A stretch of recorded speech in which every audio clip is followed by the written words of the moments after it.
Hello friends, welcome to Gargi classes. Date आज की 4 नवंबर 2020 और देख लेते हैं एक्सप्लेन पेज से आज कौन से इंपॉर्टेंट आर्टिकल्स हमें डिस्कस करने हैं। पहला आर्टिकल है दैट इज़ अबाउट पॉलिटिक्स। ये अपने बिल्कुल काम का नहीं है, ये नहीं डिस्कस करेंगे। ये वाला आर्टिकल है, इसमें थोड़ा बहुत ज्योग्राफिकल पर्सपेक्टिव आएगा, जियो पॉलिटिकल पर्सपेक्टिव आएगा। और अभी पाकिस्तान ने जो गिलगिट बाल्टिस्तान वाला जो रीजन है उसको प्रोविजनल प्रोविंस का स्टेटस दे दिया है। तो इससे पहले कि हम आगे बढ़ें, इसके पहले हम मैप एक बार देख लेते हैं। ये आपके सामने मैप है, एक बार ध्यान दे लीजिए जिस पे देखिए गिलगिट बाल्टिस्तान, ये पिंक वाला जो पोर्शन है दैट इज़ गिलगिट बाल्टिस्तान जो कि एडमिनिस्ट्रेड बाय पाकिस्तान। ओके, ये वाला जो ब्राउन वाला रीजन है इधर आप देख सकते हो that is Jammu and Kashmir, Azad Jammu Kashmir बोला जाता है उधर, और हम बोलते हैं Pakistan occupied Jammu and Kashmir. Okay, इधर आप देखते हो ये जम्मू और कश्मीर जो इंडिया के हाथ में है, ये अक्साई चिन जहाँ पर चाइना का एडमिनिस्ट्रेशन चलता है, ये सियाचिन जो कि एक फ्रंटियर है जिसमें इंडिया और पाकिस्तान की फ़ौजें एक दूसरे के आमने सामने खड़ी रहती हैं, जो कि इंडिया के द्वारा एडमिनिस्ट्रेड है। और ये वाला जो पोर्शन आप देख रहे हो जिसको मैं सर्कल कर रहा हूँ दैट इज़ सक्सम वैली। ठीक है, इसमें आप देखोगे कि इसको पाकिस्तान के पास में था ये, बट इसको गिफ्ट कर दिया गया चाइना को। और पाकिस्तान और चाइना के बीच में जो CPEC है ना, चाइना पाकिस्तान इकोनॉमिक कॉरिडोर, वो इधर से होते हुए ही पास होता है और आप देखोगे ये गिलगिट बाल्टिस्तान होते हुए निकलता है। ठीक है, तो इस तरीके से पूरा आप देखोगे तो ये पूरा का पूरा मैप आपको क्लियर होना चाहिए। दूसरे आप देखोगे नॉर्थ साउथ के हिसाब से वो ओरिएंटेशन में ये इधर अफगानिस्तान है, यहाँ तक आ रहा है। ठीक है, अफगानिस्तान। वेस्ट में आप देखोगे तो पाकिस्तान खुद है, ईस्ट में देखोगे तो जम्मू एंड कश्मीर आ जाता है इसके। ठीक है, या फिर थोड़ा बहुत चाइना वाला पोर्शन है। और इधर देखोगे आप साउथ में इसके तो यहाँ पे आ जाता है पाकिस्तान ऑक्यूपाइड कश्मीर। तो ओवरऑल अगर मैं बताऊँ आपको, पाकिस्तान का एडमिनिस्ट्रेशन जम्मू एंड कश्मीर के इस पूरे रीजन पे चलता है, जिसको हम जम्मू एंड कश्मीर मैप में हमारे में दिखाते हैं ना, उस रीजन में इसमें सारे में पाकिस्तान का रूल चल रहा है, आप देख सकते हो यहाँ पे। ठीक है, अब स्टार्ट करते हैं अपना डिस्कशन। आर्टिकल का नाम है the importance of Gilgit Baltistan and why Pakistan has given it provisional province status. यहाँ पर ये प्रोविजनल जो टर्म है इसका मतलब आपको बिल्कुल क्लियर होना चाहिए कि अभी प्रॉपर प्रोविंस या प्रॉपर स्टेटस डिक्लेयर करने के मूड में नहीं है पाकिस्तान। तो भाई ऐसा क्यों कि एक प्रॉपर स्टेट की तरीके से डिक्लेयर करने के बजाय प्रोविजनल टर्म यूज़ की जा रही है पाकिस्तान के द्वारा। ठीक है, तो चलिए देखते हैं पूरा इशू क्या है। मैप आपने समझ ही लिया होगा, अब देखते हैं इसमें। देखो, नवंबर 1 को गिलगिट बाल्टिस्तान वाले रीजन में इंडिपेंडेंस डे की तरह सेलिब्रेट किया जाता है। और आप देखोगे कि पाकिस्तान के प्राइम मिनिस्टर इमरान खान ने अभी अनाउंस किया है कि अब गिलगिट बाल्टिस्तान वाले रीजन को पाकिस्तान क्या टैग दे देगा, प्रोविजनल प्रोविंशियल स्टेटस दे देगा। तो गिलगिट बाल्टिस्तान अपने आप में देखो 5वीं प्रोविंस बन जाएगी इस तरीके से। अभी 4 प्रोविंसेस ऑलरेडी हैं पाकिस्तान में, हमारे जो स्टेट्स होते हैं वहाँ पर प्रोविंसेस हैं, हिंदी में प्रांत बोलते हैं उनको। ठीक है, तो उसी तरीके से यहाँ पर आप देखोगे पाकिस्तान में 5वीं प्रोविंस बन के आएगी। और हम हमारी तरफ से अब देखें तो इंडिया रेगुलरली क्लेम करता रहता है कि भाई हमारा जो जम्मू एंड कश्मीर जो स्टेट है उसका ही ये पार्ट है, उसी का एक्सटेंशन है, जो कि 1947 के टाइम पे इंडिया ने जब एग्रीमेंट साइन किया था जम्मू एंड कश्मीर के साथ में, उस टाइम पे इंटीग्रेटेड पार्ट था। पर हुआ क्या था वो आपको थोड़ा बहुत आइडिया होगा कि किस तरीके से पाकिस्तान की तरफ से जो ट्राइबल लोग थे उनको भड़काया गया था, और वो फिर आगे बढ़ते बढ़ते इतना आगे बढ़ गए थे कि कश्मीर में श्रीनगर तक पहुंच गए थे वो। फिर जैसे ही इंडियन आर्मी ने शुरू किया अपनी तरफ से रिटेलिएशन, तब तक हमारे जो प्राइम मिनिस्टर हैं जवाहरलाल नेहरू जी, वो पहुंच गए थे कहाँ पे, यूनाइटेड नेशन सिक्योरिटी काउंसिल में, कि पाकिस्तान जो है वो हमारा भी जो कश्मीर एक इंटीग्रेटेड पार्ट बन चुका है उसके हिस्से को या उसको हड़पना चाह रहा है। तो इतने में फिर सीज़ फायर साइन हो जाता है और वहीं पर वो बात अटकी रह रही है, और उस बॉर्डर को बोल दिया गया, उस लाइन को जो आज के टाइम पे एक तरीके से आप देख सकते हो एडमिनिस्ट्रेशन करते हैं दोनों कंट्रीज़, उसको LOC लाइन ऑफ कंट्रोल बोल दिया गया। ठीक है, गिलगिट बाल्टिस्तान के अगर नॉर्थ में हम देखें तो नॉर्दर्न मोस्ट पार्ट आ जाता है पाकिस्तान का। ठीक है, आपने अभी मैप देखा पाकिस्तान में बिल्कुल टॉप पे था, वहाँ पर पाकिस्तान की एडमिनिस्ट्रेशन ही चलती है। साथ में हम देखें कि ये इकलौती पाकिस्तान की ऐसी टेरिटरी है जहाँ पे फ्रंटियर होता है। फ्रंटियर का मतलब ये हो गया कि जहाँ पर बाउंड्री का डिमार्केशन नहीं है, आगे पीछे थोड़ा बहुत मूवमेंट होता रहता है वहाँ के लोगों के हिसाब से, क्योंकि ट्राइबल लोग वहाँ पर बहुत ज़्यादा हैं। रही सही में आप देखोगे पाकिस्तान का ये जो पाकिस्तान तो क्या, गिलगिट बाल्टिस्तान का जो ये रीजन है वो शिनजियान ऑटोनॉमस रीजन चाइना का है, उससे भी अपनी बॉर्डर शेयर करता है। जो मैंने बताया आपको कि किस तरीके से चाइना से बॉर्डर शेयर होती है, वो शिनजियान ऑटोनॉमस रीजन ही है। दूसरा, चाइना और पाकिस्तान इकोनॉमिक कॉरिडोर, वो भी इधर से ही पास होता है, जो कि बेल्ट एंड रोड इनिशिएटिव की एक इम्पॉर्टेंट ब्रांच है साउथ एशिया के, पर्टिकुलरली बात की जाए। इसी तरीके से आप देखोगे हमारे यहाँ से हम देखें तो हमने गिलगिट बाल्टिस्तान को पाकिस्तान ऑक्यूपाइड कश्मीर के साथ में इंटीग्रेट करके देखा है, जबकि ओवरऑल मैप आप देखोगे तो पाकिस्तान ऑक्यूपाइड कश्मीर तो ऐसे खड़ी हुई टेरिटरी है, और ये अगर गिलगिट बाल्टिस्तान की बात करो तो इस तरीके से फैली हुई टेरिटरी है। समझ गए जो अभी आपने मैप देखा था। तो कहने का मतलब स्ट्रेटेजिकली अपने आप में बहुत ही इम्पोर्टेंट लोकेशन है इस पूरे रीजन की, गिलगिट बाल्टिस्तान की। अब चाहे चाइना के पर्सपेक्टिव में देखो तो वहाँ पर चाइना ने इन्वेस्ट कर रखा है बहुत ज़्यादा और इन्वेस्टमेंट कंटिन्यू है, और पाकिस्तान के पर्सपेक्टिव में देखो तो पाकिस्तान भी कहीं ना कहीं इस रीजन को अब अपनी खुद की टेरिटरी में एक्सटेंड करता हुआ दिखाई दे रहा है। चाहे provisional status he they, but at least एक कदम तो उठाया है। अब थोड़ा सा मैप को यहाँ थ्योरेटिकल पर्सपेक्टिव में भी समझ लो कि किस तरीके से वेस्ट में इसके अफ़गानिस्तान है, साउथ में इसके पाकिस्तान ऑक्यूपाइड कश्मीर है, ईस्ट में जम्मू एंड कश्मीर है इंडिया वाला, और आप देखोगे गिलगिट बाल्टिस्तान का प्रोविंशियल जो स्टेटस है वो अपने आप में पिछले 1 साल के अंदर अंदर ही आया है। तो इसमें एक थोड़े से आइडियाज़ ये निकाले जा रहे हैं, मतलब कुछ आइडियाज़ इस तरीके से आ रहे हैं कि इंडिया ने जब जम्मू एंड कश्मीर को रीऑर्गेनाइज करने के लिए पार्लियामेंट से जो बिल पारित करवाए थे, एक्ट बनाया था Jammu and Kashmir reorganisation act, जो कि 5 अगस्त 2019 को पारित हुआ था, उसके बाद से ही पाकिस्तान में कहीं ना कहीं एक ये असर्शन लगातार बनता रह रहा है कि भाई कैसे भी करके अब हमें भी गिलगिट बाल्टिस्तान को क्लेम करना चाहिए। तो आप देख सकते हो कि इंडिया के कदम को देख करके ही पाकिस्तान ने ये कदम उठाया। कहने का मतलब खरबूजे को देख के खरबूजा रंग बदल रहा है, राइट। इसी तरीके से आप देखते हो पाकिस्तान के इंपॉर्टेंट न्यूज़पेपर्स जिसका नाम है डॉन, उसमें भी कुछ रिपोर्ट्स ऐसी आई थी कि आप देखोगे ऑलमोस्ट एक कंसेंसस पे पहुंच चुकी है अपोजिशन पार्टी और रूलिंग पार्टी। रूलिंग पार्टी आपको पता है इमरान खान की पार्टी है, बाकी बची सारी पार्टी जो है वो कहीं ना कहीं फाइनली कंसेंसस पे पहुंच गई है कि अब गिलगिट बाल्टिस्तान को एक प्रोविंस का स्टेटस देने की हमें ज़रूरत है। अब बात आती है कि इस रीजन का क्या करंट स्टेटस है, क्योंकि देखो एडमिनिस्ट्रेशन तो इंडिया नहीं पाकिस्तान कर रहा है, तो यहाँ पर क्या स्टेटस है वो जानते हैं। देखो गिलगिट बाल्टिस्तान को हम हमेशा से कश्मीर का ही पार्ट मानते रहे हैं इंडिया की तरफ से अगर देखें, जबकि पाकिस्तान जो है वो गिलगिट बाल्टिस्तान को एक सेपरेट एंटिटी की तरह ट्रीट करता रहा है। ठीक है, पाकिस्तान ऑक्यूपाइड कश्मीर जो है, जो पाकिस्तान के अंडर है, देखो वहाँ पर तो उनका सेपरेट कॉन्स्टिट्यूशन है, वो अपने हिसाब से चलते हैं। कहने का मतलब हमारे यहाँ पर जिस तरीके से सेपरेट कॉन्स्टिट्यूशन चल रहा था जम्मू एंड कश्मीर का 5 अगस्त 2019 से पहले, उसी तरीके का प्रोविज़न आप देख सकते हो पाकिस्तान ऑक्यूपाइड कश्मीर में है कि वहाँ का खुद का सेपरेट कॉन्स्टिट्यूशन है, पाकिस्तान के कॉन्स्टिट्यूशन के अंडर में नहीं आता। जबकि गिलगिट बाल्टिस्तान जो है वो एक अपने आप में एक सेपरेट एंटिटी है, सेपरेट एक रीजन है जहाँ पर पाकिस्तान एडमिनिस्ट्रेशन तो अपना चलाता है, बट रूल जो है ना वो कहीं ना कहीं सारा का सारा इस्लामाबाद से चलता है। कहने का मतलब वहाँ के लोगों के हाथ में कुछ स्टेट की तरह या फिर कुछ अलग से काम करने का कोई वो नहीं है। कहने का मतलब जो भी पाकिस्तान की सरकार, इमरान खान गवर्नमेंट या फिर जहाँ की वहाँ की जो एग्जीक्यूटिव्स हैं वो फाइनल करेंगे, वो ही काम गिलगिट बाल्टिस्तान में होता रहता है, उसी तरीके से वहाँ पे रूल चलेगा। 2009 तक आप देखोगे नॉर्दर्न एरियाज़ के नाम से जाना जाता था गिलगिट बाल्टिस्तान को, पर जैसे ही 2009 में एक ऑर्डर पारित हुआ जिसका नाम था Gilgit Baltistan empowerment and self governance order 2009, ये पाकिस्तान का हमारे काम का नहीं है, बस जान लो आप लोग कि किस तरीके से गिलगिट बाल्टिस्तान को नाम जो है एकदम डिस्टिंक्ट नेम जो है गिलगिट बाल्टिस्तान नॉर्दर्न एरिया से बदल के कर दिया गया था इस ऑर्डर के बेसिस पे।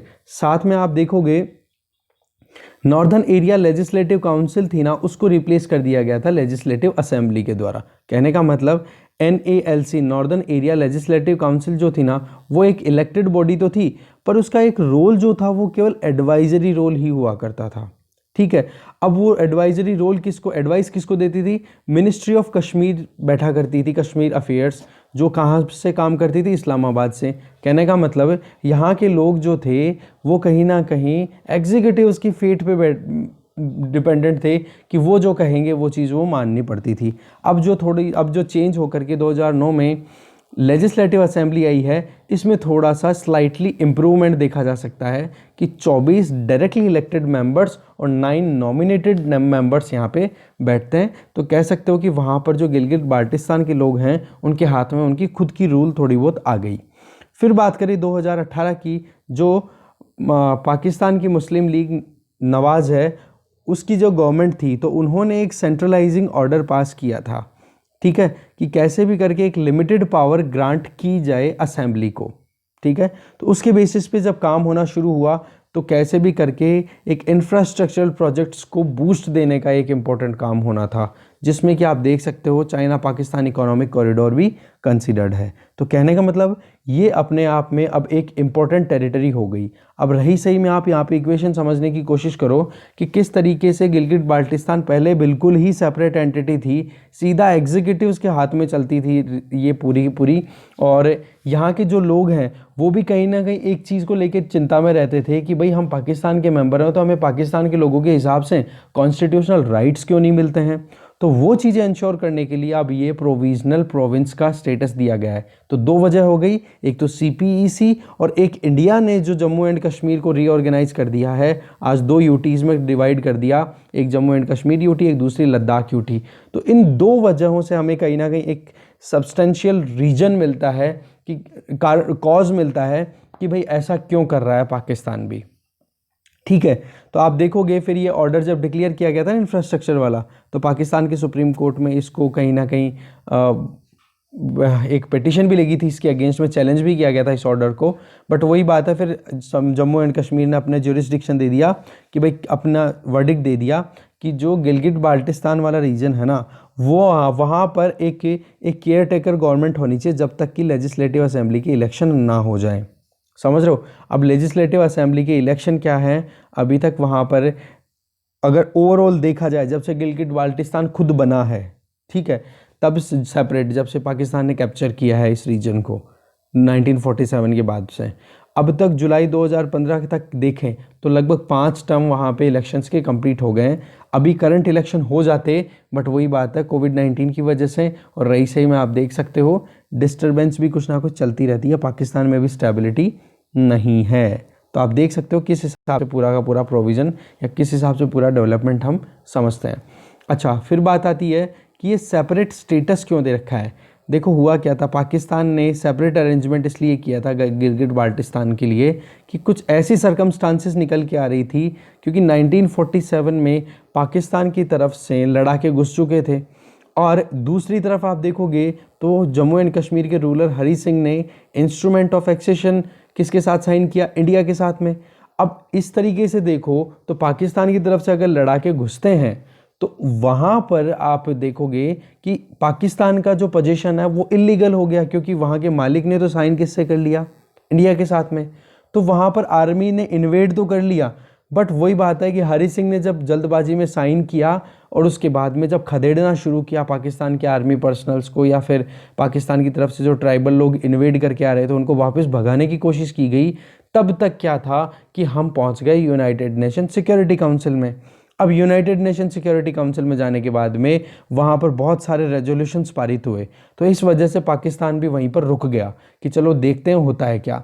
इस बात को ध्यान में रखते हुए फिर पाकिस्तान ने दिमाग लगाया कि गिलगित बाल्टिस्तान को भी हम ऑटोनोमस रीजन के तरीके से फ्री छोड़ के रखेंगे। वो बात अलग है कि वहाँ पर उन्होंने रूल चलाया अपना खुद का, जो एग्जीक्यूटिव चाह रहे थे इस्लामाबाद में बैठ करके, पर दिखावे के तौर पर वहाँ पर ज़्यादा कुछ चेंजेस लाने की कोशिश नहीं की, क्योंकि पाकिस्तान को ये लगता था या लगता है कि कैसे भी करके इन फ्यूचर अगर प्लेबिसाइट कंडक्ट करवाया जाता है कि वहाँ के लोगों से पूछा जाए कि भाई आप पाकिस्तान की तरफ जाओगे, इंडिया की तरफ जाओगे या इंडिपेंडेंट रहोगे, तो उस टाइम पे पाकिस्तान को अपनी मशीनरी को समेटना ना पड़े, तो ये सोच करके एक स्पेशल स्टेटस दिया हुआ था, सेपरेट स्टेटस दिया हुआ था गिलगित बाल्टिस्तान को पाकिस्तान की गवर्नमेंट के द्वारा।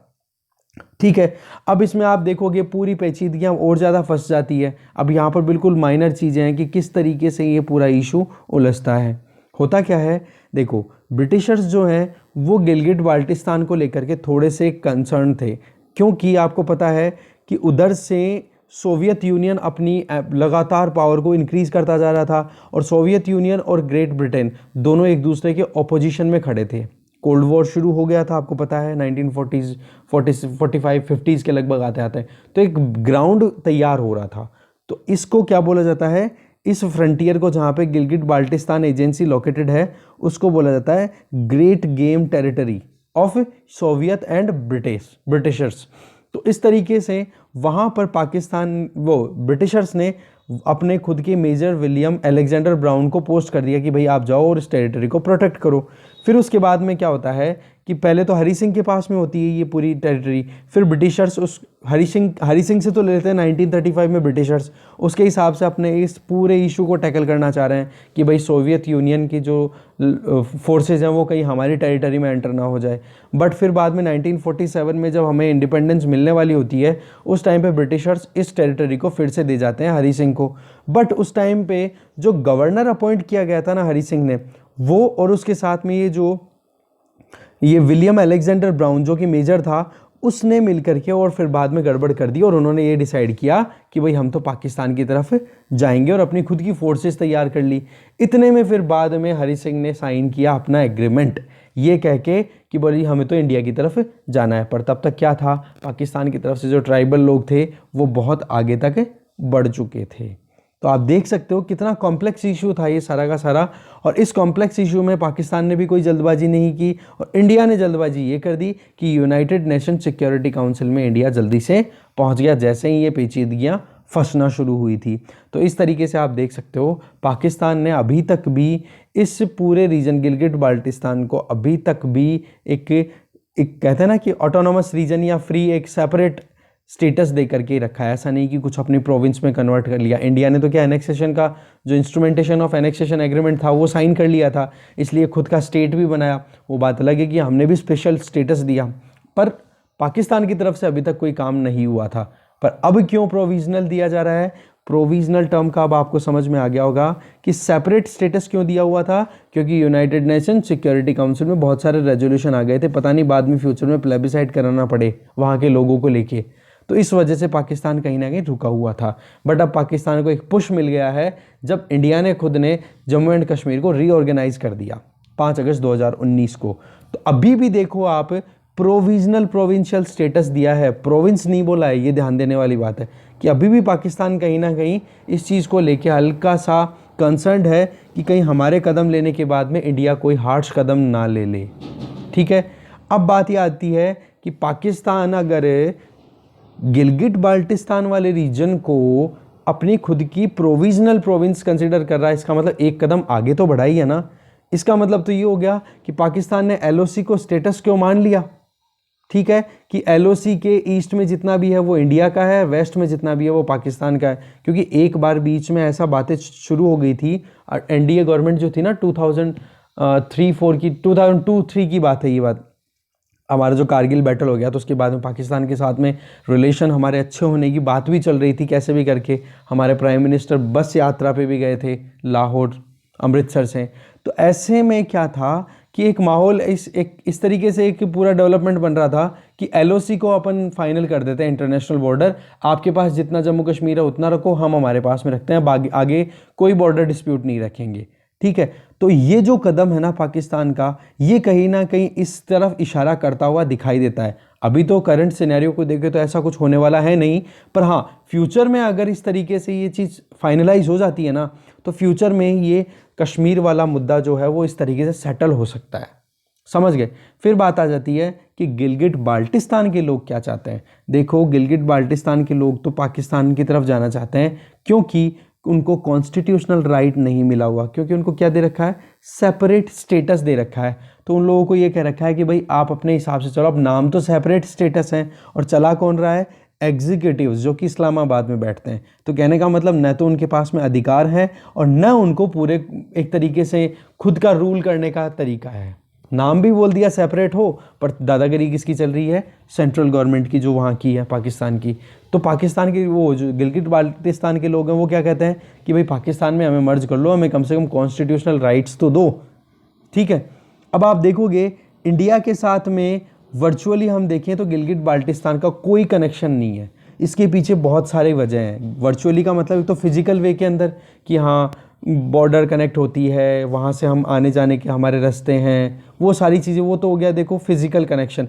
वर्चुअल कनेक्शन में क्या है कि जो कश्मीरी लोग हैं, कश्मीर का हम पार्ट मानते हैं गिलगिट बाल्टिस्तान को, पर गिलगिट बाल्टिस्तान में जो लोग रहते हैं ना, वो देखो बहुत सारी एथनिसिटीज़ से बिलोंग करते हैं और उनकी लैंग्वेज है ना, किसी की भी लैंग्वेज कश्मीरी लैंग्वेज तक से मैच नहीं करती। आप देखो कितना गैप है, आप वर्चुअल वे में देखोगे तो। रही सही में आप देखोगे वहाँ पर गिलगिट बाल्टिस्तान के जितने रेजिडेंट्स हैं उनमें 1.5 मिलियन रेजिडेंट्स तो शियाज हैं। अब शियाज के लिए आपको पता है पाकिस्तान में एक्सट्रीमिस्ट जो ग्रुप हैं वो कहीं ना कहीं शियाज के अगेंस्ट में चलते रहते हैं, क्योंकि वो खुद सुन्नी है। तो इसलिए कहीं ना कहीं ये लोग जो है ना, पाकिस्तान को जब शिया सुन्नी का इशू आता है तब तो पाकिस्तान को इग्नोर करते हैं। बट बात वो है कि एक बार अगर पाकिस्तानी फेडरेशन का पार्ट बन जाता है गिलगिट बाल्टिस्तान, तो वहाँ के लोगों को और ज़्यादा स्पेस मिलेगा, और ज़्यादा उनको फ़ायदा मिल सकता है। क्योंकि कम से कम एक तो ये हो जाएगा कि चलो पाकिस्तान के पार्ट हो गए, दूसरी चीज़ हो जाएगी उनको कॉन्स्टिट्यूशनल राइट्स मिल जाएंगे। तो एक तरीके से एसिमिलेशन आराम से हो पाएगा, इनका इंटीग्रेशन प्रॉपर वे में हो पाएगा गिलगिट बाल्टिस्तान के लोगों का पाकिस्तान के साथ में। ठीक है, फिर बात आती है कि कुछ इंडिपेंडेंट होने की बात भी करते हैं। बोलो वो थोड़ा सा फ्रैक्शन है, उनके पास में इतना कोई ग्राउंड ज़्यादा नहीं है कि वो इंडिपेंडेंस के लिए ज़्यादा लंबा कोई मूवमेंट चला सके। समझ गए? तो ये सारा इशू मैंने आपको बहुत अच्छे से समझाने की कोशिश की है। ठीक है, तो इसी के साथ डिस्कशन यहीं ख़त्म होता है। Thank you very much for watching this video.